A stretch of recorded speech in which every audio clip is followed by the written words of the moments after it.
देवी पार्वती और शिव जी से जुड़ी कथा है। देवी सती ने देह त्याग दी थी और सती के वियोग में शिव जी ध्यान में बैठे हुए थे। एक दिन शिव जी के पास हिमाचल राज और उनकी पुत्री पार्वती पहुंच गईं। हिमाचल राज के मन में था और पार्वती जी भी चाहती थी कि मेरा विवाह शिव जी के साथ हो जाए, लेकिन शिव जी तो तप कर रहे थे। सती के बाद वे दोबारा विवाह करना नहीं चाहते थे। आप यहाँ तप कर रहे हैं, यहाँ आपका ध्यान रखने वाला कोई नहीं है। मैं चाहता हूँ कि मेरी पुत्री पार्वती यहाँ रहकर आपकी सेवा करे। पर्वतराज हिमाचल राज ने शिव जी से कहा, मुझे इस बात की जरूरत नहीं है। महिला की वजह से ध्यान वैराग्य तब बिगड़ जाता है।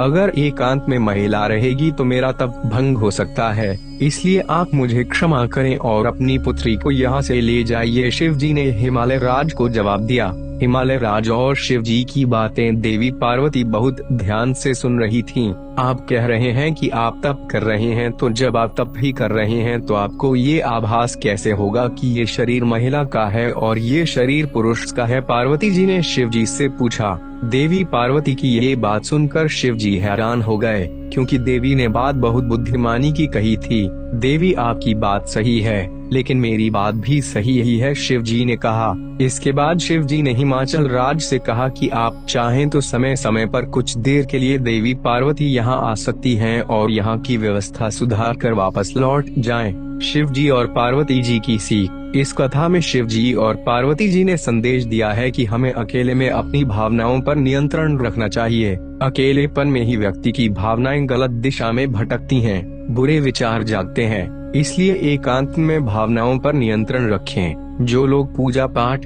तप और ध्यान करते हैं, उन्हें पूरी तरह एकाग्रता के साथ डूबकर ये काम करना चाहिए, तभी मन गलत दिशा में नहीं भटकेगा।